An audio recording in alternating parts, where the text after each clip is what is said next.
నమస్తే, నేను Madhu. T24 India వ్యూవర్స్కి ఇంకొక ఇంట్రెస్టింగ్ టాపిక్. అదేంటంటే చైనా మనకి తెలుసు కదా, నైబరింగ్ కంట్రీ అది. చైనా టిబెట్కి కార్నర్లో, టిబెట్కి మన పైన టిబెట్ నుంచి వచ్చేటప్పుడు త్రీబెండ్ ఏరియా అని ఉంటుంది. అంటే కింద బంగ్లాదేశ్, మనకి ఇటు అస్సాము, ఈ ప్లేస్ ఎక్కడైతే కనెక్ట్ అవుతుందో ఆ ఏరియాలో బ్రహ్మపుత్ర రివర్ ఫ్లో అవుతుంటుంది. మనకి అంటే చైనా నుంచి మనకి ఇండియాలోకి వస్తుంది, ఇండియా నుంచి మళ్ళీ వచ్చి బే ఆఫ్ బెంగాల్లో కలవాలన్నట్టు. అయితే ఈ బ్రహ్మపుత్ర రివర్ మీద చైనా ఇప్పుడు ఒక డ్యామ్ కన్స్ట్రక్షన్ చేయడానికి వచ్చిందన్నట్టు. దీన్ని లేటెస్ట్గా మనకి చైనాకు సంబంధించిన న్యూస్ మీడియా అన్నది దీనికి సంబంధించిన ఫోటోగ్రాఫ్స్ అవన్నీ రిలీజ్ చేసిండ్రు. అక్కడ చైనా ప్రధానమంత్రి అవుతున్నారో ఆయన ఈ కన్స్ట్రక్షన్ చేసే కంపెనీ, తర్వాత అక్కడ వాళ్ళకి సంబంధించిన ఇంజనీరింగ్ సంబంధించిన సిబ్బంది వీళ్ళందరూ కలిసి గ్రూప్ ఫొటోస్, ఆ ఏరియా లొకేషన్ అవన్నీ చేసుకున్నారు అన్నట్టు. చైనా వాదన ఏంటంటే చైనా తరపున వాళ్ళ దేశానికి సంబంధించినటువంటి ఒక 30 కోట్ల మంది జనాభాకు సరిపోను, అంటే పాపులేషన్ సరిపోను పవర్ ప్రొడక్షన్ కోసం ఈ డ్యామ్ కన్స్ట్రక్షన్ చేసుకుంటామని చైనా మనకి ప్రపంచానికి, భారతదేశానికి బయటకు చెప్తున్న విషయము. అయితే 30 కోట్ల మంది జనాభా అంటే సుమారుగా మనకి దక్షిణ భారతదేశంలో ఉన్నటువంటి రాష్ట్రాలు కర్ణాటక, తెలంగాణ, ఆంధ్రప్రదేశ్, కేరళ, తమిళనాడు సంబంధించినటువంటి జనాభా అంతా టోటల్ యాడ్ చేసుకుంటే దగ్గర సుమారుగా 29-30 కోట్ల మంది ఉంటారు.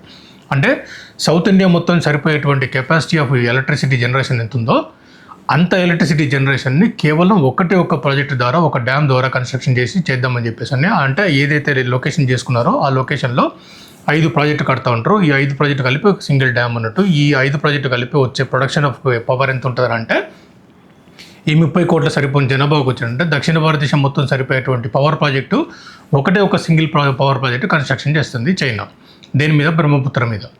అయితే ఇది ఇండియాకి కానీ కన్సర్న్ ఏంట్రా అంటే ఎక్కడైతే ఈ డ్యామ్ కన్స్ట్రక్షన్ చేస్తారో ఈ డ్యామ్ కన్స్ట్రక్షన్ ప్లేస్లో బ్రహ్మపుత్ర రివర్ ఏదైతే వస్తూ ఉంటుందో ఆ నీళ్ళని, ఆ నదీ ప్రవాహం మొత్తాన్ని ఈ డ్యామ్ ద్వారా కంట్రోల్ చేసుకోగలుగుతారు. అంటే చైనా కనుక ఎప్పుడైతే నీళ్లు వదలాలి అనుకుంటే వరద సృష్టించాలి, ఒకటేసారి నీళ్ళు వదిలేసి మనకి బంగ్లాదేశ్ని కానీ లేకపోతే ఇండియాని కానీ ఇబ్బంది పెట్టాలనుకుంటే ఒకటేసారి నీళ్ళు వదిలేసింది అనుకోండి, ఫ్లడ్డింగ్ వస్తుంది మనకి. అంటే ఇండియాకి కానీ బంగ్లాదేశ్ కానీ 2 దేశాలకి ఫ్లడ్డింగ్ చేసి, అంటే ఇది ఒక థ్రెట్. లేదు అక్కడే వాటర్ మొత్తం కంట్రోల్ చేసుకోండి, డ్యామ్ ఉంటాయి కాబట్టి ఆ డ్యాముల్లో కంట్రోల్ చేసుకొని నీళ్ళు నిలబెట్టేసుకుంది అనుకోండి, మన దగ్గర ఇక్కడ ఏం చేయొచ్చు, డ్రాట్ అంటే అతివృష్టి క్రియేట్ చేయొచ్చు, అనావృష్టి క్రియేట్ చేయొచ్చు అన్నట్టు. చైనా చేతిలో వాటర్ అన్నది ఒక బాంబు లాంటి పరిస్థితికి వచ్చిందన్నట్టు. అంటే నీళ్ళే మనకి రేపు పొద్దున ఒక ఆయుధం అవుతుంది అన్నట్టు. ఇటువంటి పరిస్థితిలో చైనా తీసుకుంది. దీనికి భారతదేశం నుంచి కానీ బంగ్లాదేశ్ నుంచి అభ్యంతరాలు వ్యక్తం చేస్తున్నా కూడా చైనా ముందుకెళ్తున్నట్టే కనపడతా ఉంది.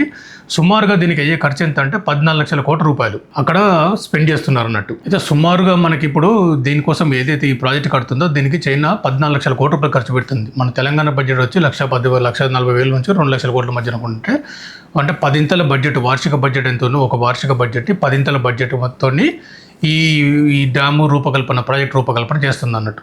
అంత ఖర్చు పెట్టుకొని సుమారుగా దక్షిణ భారతదేశం సరిపోయేంత పవర్ని ప్రొడక్షన్ కోసం చేసేటువంటి ప్రాజెక్టు వల్ల ఇటు బంగ్లాదేశ్కి, ఇటు ఇండియాకి రెండింటికి రానున్న కాలంలో పెద్ద థ్రెట్, అంటే మేజర్ ముప్పు జరగబోతుంది అన్నది మనందరం గమనించాల్సిన విషయము. ఈ 2 దేశాలు అంటే భారతదేశం కానివ్వండి, లేకపోతే ప్రపంచ దేశాల ముందు చైనా ఏదైతే ఈ పన్నాగం పండుతుందో దాన్ని బయటపెట్టి దాన్ని వ్యతిరేకిస్తారా లేదా అన్న చూడాలి. ఎందుకంటే నిన్నగాక మొన్న జయశంకర్ గారు వెళ్ళి చైనా ప్రెసిడెంట్ కలవడం జరిగింది, జిన్పింగ్ గారిని. అది వచ్చిన తెల్లారే 3వ రోజే వీళ్ళు ప్రధానమంత్రి ద్వారా ఈ ప్రాజెక్ట్ ఓపెన్ చేస్తున్నట్టు ఫొటోస్ రిలీజ్ చేశారు. అంటే they are not giving any respect. అంటే మన భారతదేశానికి పెద్ద వాళ్ళు మర్యాద ఇస్తున్నట్టు కానీ, లేకపోతే భారతదేశానికి గౌరవించినట్టు కానీ మనకి దీన్ని గౌరవిస్తున్నట్టు కానీ మనకు అర్థం కావట్లేదు. అంటే దీన్ని బట్టి తేటతెల్లం అయిపోతుంది. అంటే వాళ్ళంత సీరియస్ తీసుకోవట్లేదు మనం చెప్తున్న విషయాన్ని అన్నది. సో చైనా తన ధోరణి ఏదైతే ఉందో, నిరంకుశ భావం ఏదైతే ఉందో దాన్ని ప్రదర్శిస్తున్నట్టే అర్థమవుతా ఉంది. దీన్ని కట్టడి చేయాలని చెప్పేసి దాని పరంగా తగిన చర్యలు తీసుకోవాలని చెప్పేసి మనం ఆశిద్దాం. భారత ప్రభుత్వం కానీ బంగ్లాదేశ్ ప్రభుత్వం కానీ దీన్ని చాలా సీరియస్గా తీసుకోవాలని చెప్పి మనం ఆశిద్దాము. ఈ కాంటెంట్ మీకు నచ్చినట్లయితే please like, share and subscribe. ఇంకో విషయంతో మళ్ళొకసారి మీ ముందుకు వస్తాం. Thank you.